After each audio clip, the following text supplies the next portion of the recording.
يوم لا ينفع مال ولا بنون إلا من أتى الله بقلب سليم وأزلفت الجنة للمتقين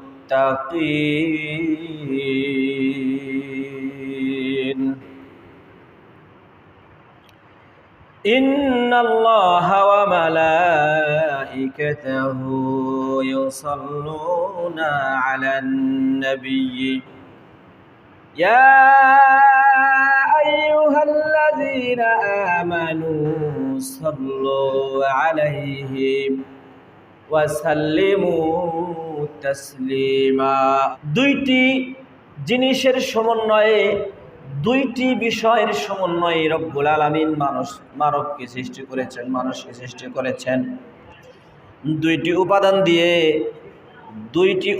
দিয়ে দুইটি জিনিস দিয়ে আল্লাহ তাবারক ওয়া তাআলা মানব জাতিকে মানুষকে তৈরি করেছেন। একটি উপাদান হচ্ছে মাথা থেকে পা পর্যন্ত, একটা নাম হচ্ছে দেহ, আর অন্যটির নাম হচ্ছে অন্তর বা আত্মা। দেহ এবং অন্তরের সমন্বয়ে, দেহ এবং আত্মার সমন্বয়ে রব্বুল আলামিন মানুষকে পরিপূর্ণ করেছে। দেহ আছে, রূহ নাই, তাহলে সেটাকে তো মানুষ মনে করে না, লাশ মনে করে, ঠিক না?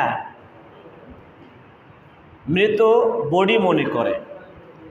আর যদি আত্মা থাকে তাহলে মানুষ মনে করে।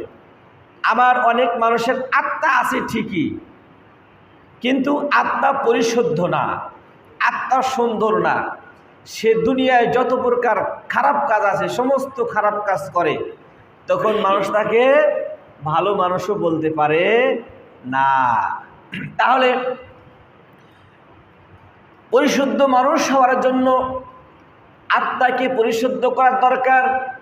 প্রিয় উপস্থিতি, প্রিয় হাজিরিন, দেহ এবং আত্মা দিয়ে রব্বুল আলামিন মানুষ তৈরি করলেন। মাথা থেকে পা পর্যন্ত প্রত্যেকটি অঙ্গ প্রত্যঙ্গকে একত্রে দেহ বা বডি বলে। এই মাথা থেকে পা পর্যন্ত প্রত্যেকটা অঙ্গ প্রত্যঙ্গ থেকে যদি একটা অঙ্গ প্রত্যঙ্গে ইনজুরিড হয়, একটা অঙ্গ প্রত্যঙ্গ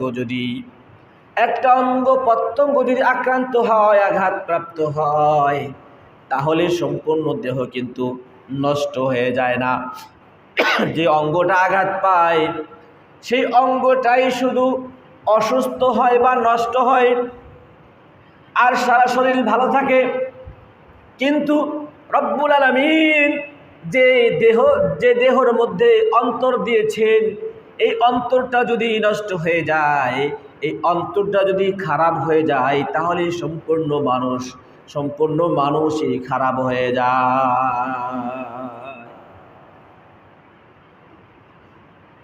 লোকমান আলাইহিস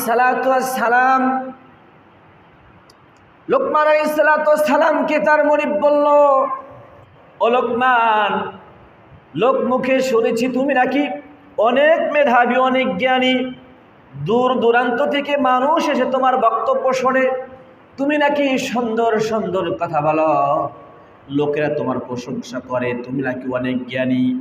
লোকমান আলাইহিস সালাম বললেন, না, আমি এতটা জ্ঞানী নয়। মুনিব বললেন, লোকমান, তোমার যেহেতু অনেক জ্ঞান, তাহলে এই যে বকরিটা দিলাম, এই বকরিটা নিয়ে জবেহ করো।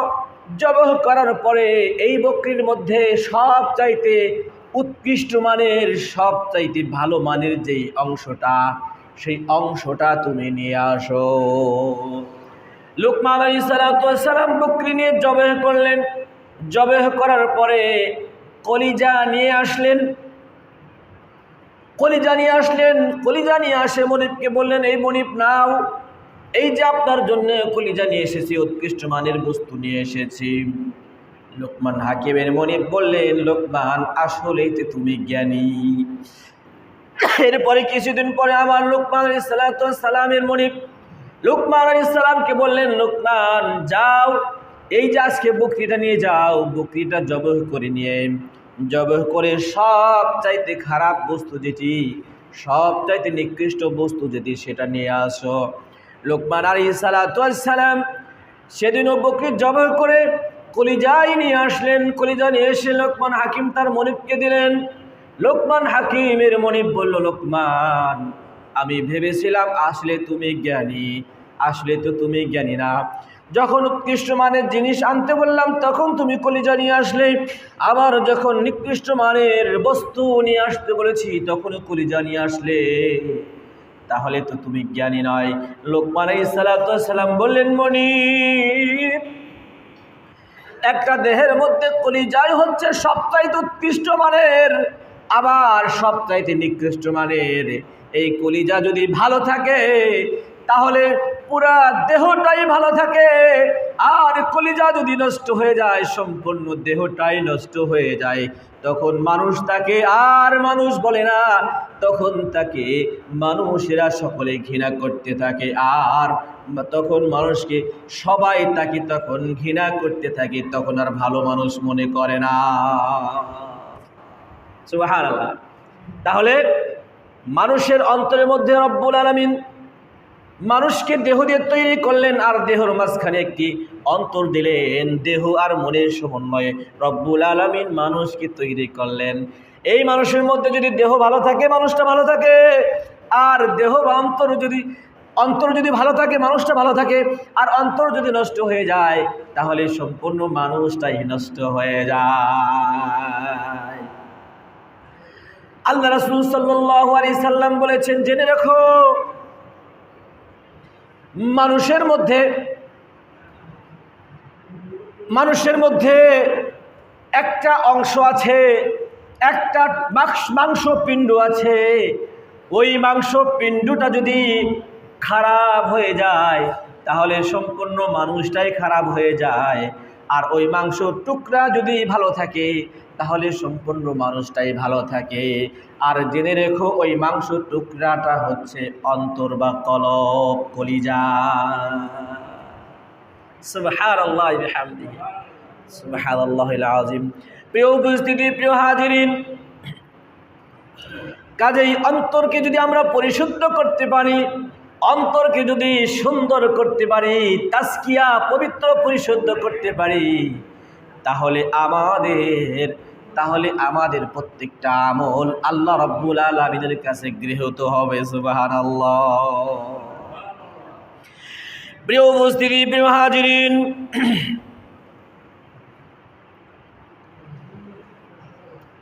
পবিত্রতা ছাড়া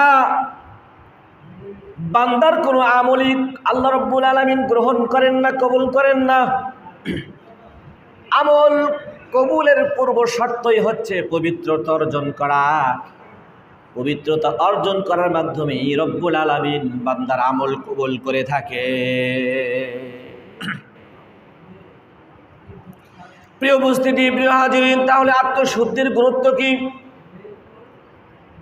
আত্মশুদ্ধি, নিজেকে পরিশুদ্ধ করা, অন্তরকে পরিশুদ্ধ করার গুরুত্ব আছে না নাই? পরিশুদ্ধ আছে। এর গুরুত্ব কি, তাৎপর্য কি? আত্মশুদ্ধি মানুষকে বিকশিত করে, আত্মশুদ্ধি মানুষকে সফলতা দান করে। আত্মশুদ্ধি ছাড়া মানুষ সফলতা অর্জন করতে পারে না। আল্লাহ রাব্বুল আলামিন বলেন, قد أفلح من تزكى وقد خاب من دساها। প্রিয় উপস্থিতি, প্রিয় হাজির, আল্লাহ তাবারক ওয়া তাআলা কালামে পাকে ঘোষণা করেন, قد أفلح من زكاها وقد خاب من دساها। রব্বুল আলামিন বলেন, قد أفلح, অবশ্যই তারা সফলতা অর্জন করেছে, অবশ্যই তারা সফল হয়েছে। সফল কাম হয়েছে মান যাক্কাহা, যারা নিজেদেরকে পরিশুদ্ধ করতে পেরেছে, নিজের আত্মশুদ্ধি করতে পেরেছে, নিজেকে পরিশুদ্ধ করতে পেরেছে, তারাই সফলতা অর্জন করতে পেরেছে। রব্বুল আলামিন বলেন ওয়াকাদ খাবা মান দাসসাহা, আর যারা নিজেকে পরিশুদ্ধ করতে পারে নাই, নিজেকে কলুষিত করেছে, নিজের নফসকে, নিজের আত্মাকে সংশোধন করতে পারে নাই, সুন্দর করতে পারে নাই, ওই ব্যক্তিটি সফলতাও অর্জন করতে পারে নাই, লোকটি ব্যর্থ হয়ে গেছে। তাহলে সফলতা অর্জন করতে হলে নিজেকে পরিশুদ্ধ করতে হবে, নিজের নফসকে খাঁটি করতে হবে, নির্ভেজাল করতে হবে, সকল প্রকার অপবিত্রতা থেকে নিজের আত্মাকে সংশোধন করতেই হবে, নচেত সফলতা অর্জন করা যাবে না। প্রিয় উপস্থিতি, প্রিয় হাজিরিন, আল্লাহ তাবারক ওয়া তাআলা সূরাতুশ শুরা, সূরা আশ-শুআরার মধ্যে বলেন ইয়াউমা লা ইয়ানফাউ মালুন ওয়ালা বানুন ইল্লা মান আতাল্লাহা বিকলবিন সালিম। আল্লাহ তাবারক ওয়া তাআলা জানিয়ে দিয়েছেন ইয়াউমা লা ইয়ানফাউ মালুন ওয়ালা বানুন, ওই দিনকে ভয় করো, ওই দিবসকে ভয় করো যেই দিবসে লা ইয়ানফাউ, কোনো উপকারে আসবে না, কোনোই উপকারে আসবে না, কোনোই কাজে লাগবে না, কাজে আসবে না, মালুন ওয়ালা বানুন, তোমার অর্থ সম্পদ, তোমার প্রতিপত্তি, তোমার ক্ষমতা, তোমার গর্ব অহংকার, তোমার পাওয়ার, তোমার ক্ষমতা, তোমার চেয়ার, কিছুই যেদিন কাজে আসবে না, ওই দিনকে ভয় করো। লা ইয়ানফাউ মালুন, কোনো মাল বলতে যা বোঝায়, জাগতিক সম্পদ বলতে যা বোঝায়, তোমার কোনোই সম্পদ সেদিন কাজে আসবে না। ওয়ালা বানুন, সন্তান সন্ততিও তোমার কোনো কাজে আসবে না। তুমি দুনিয়াতে যতই সন্তান সন্ততি রেখে যাও না কেন, ওই সন্তান সন্ততিও তোমার কোনো কাজে আসবে না। প্রিয় উপস্থিতি, প্রিয় হাজিরিন, কিয়ামতের দিন, কঠিন মুসিবতের দিনে, ওই দিন অর্থ সম্পদ, টাকা পয়সা, প্রভাব প্রতিপত্তি, সন্তান সন্ততি কিছুই কাজে আসবে না। ওই দিনকেই ভয় করতে হবে, ঠিক না ঠিক? আল্লাহ রাব্বুল আলামিন সূরাতুল আবাসার মধ্যে ঘোষণা করেন সেই বিভীষিকার দিন, সেই কঠিন বিচারের দিন, সন্তান বাবার থেকে দূরে চলে যাবে, বাবার থেকে সন্তান পলায়ন করবে, ভাই থেকে পলায়ন করবে, পিতা সন্তানের পরিচয় দেবে না, মা সন্তানের পরিচয় দেবে না। সন্তান যখন একটা নেকির জন্য, একটা সওয়াবের জন্য যখন মানুষকে হন্য করে খুঁজতে থাকবে, আত্মীয় স্বজনকে খুঁজতে থাকবে, কার কাছে গেলে একটা নেকি পাওয়া যাবে, ওই দিন বাবার সাথে দেখা হয়ে যাবে, বলবে বাবা, দুনিয়ার মধ্যে তুমি আমাকে কত আদর করতে, কত যত্ন করতে, কত ভালোবাসতে, আজকে কঠিন মুসিবতের দিনে একটা নেকির প্রয়োজন, একটা নেকি যদি আপনি আমাকে দাও, তাহলে একটা নেকির মাধ্যমে জান্নাতে যেতে পারি। বাবা সেদিন সন্তানের পরিচয় স্বীকার করে বলবে, তুমি কে গো, আমি তোমাকে চিনি না, দুনিয়ার জমিনে আমার সন্তান বলতে কেউ ছিল না। বাবা সেদিন সন্তানকে, আদরের দুলালকে, আদরের সন্তানকে বেমালুম ভুলে যাবে, অস্বীকার করে বসবে।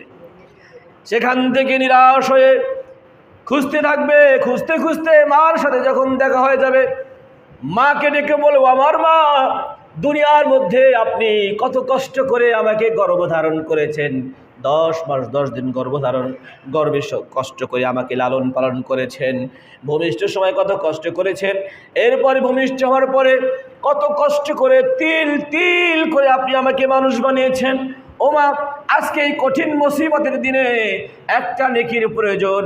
মা, তুমি যদি একটা নেকি আমাকে দাও, ওই একটা নেকির মাধ্যমে আমি জান্নাতে যেতে পারি। মা বলবে, কে গো তুমি?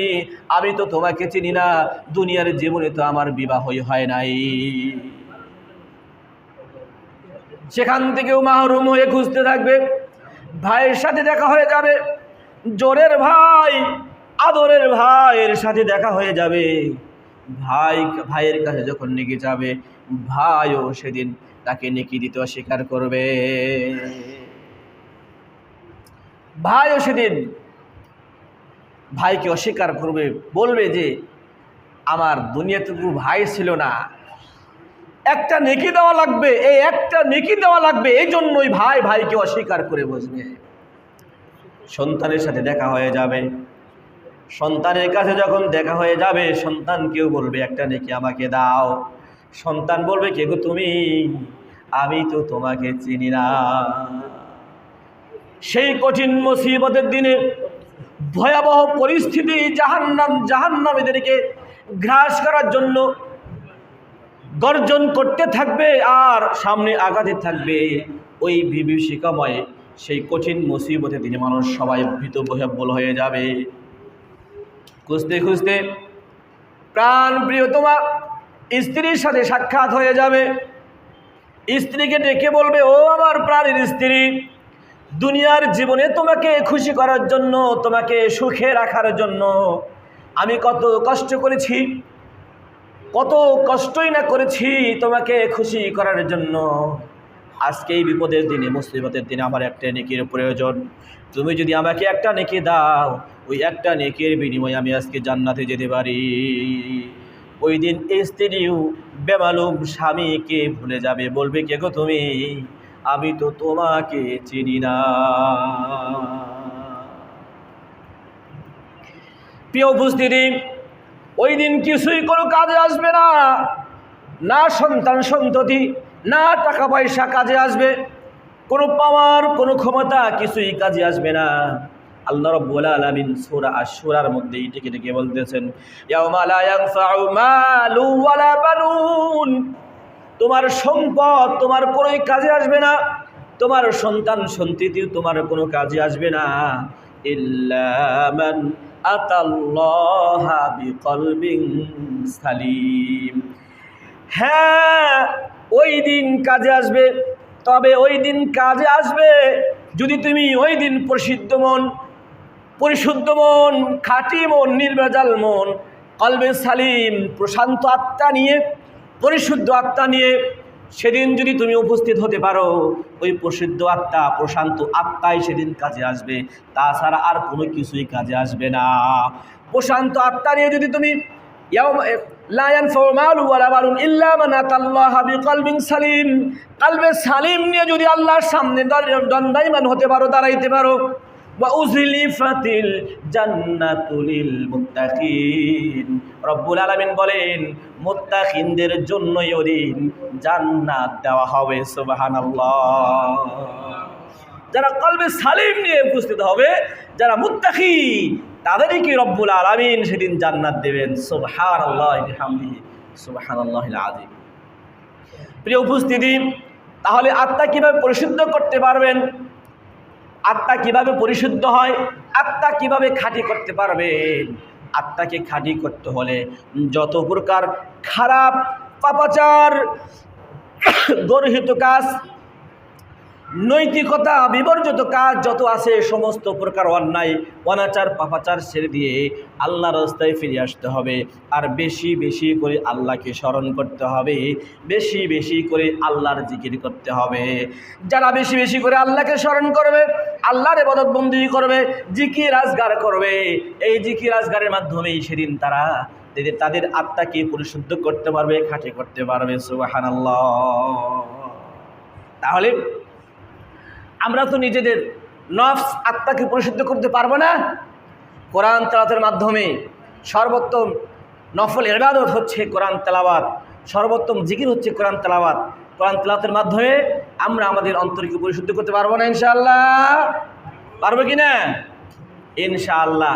এবং আল্লাহ রাব্বুল আলামিন আমাদের উপরে যা কিছু ফরজ করে দিয়েছেন, ফরজ নামাজ, ফরজ রোজা, ফরজ জাকাত, ফরজ হজ, হালাল হারাম, হালালকে হালাল জেনে, হারামকে হারাম জেনে, হালালকে হালাল জেনে গ্রহণ করব আর হারামকে হারাম জেনে বর্জন করব।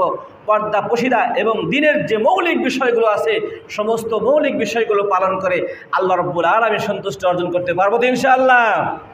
আল্লাহ রাব্বুল আলামিন আমাদের সকলকে তৌফিক দান করুন, আমিন সুম্মা আমিন। ওয়া আখিরু দাওয়ানা আলহামদুলিল্লাহি রাব্বিল আলামিন।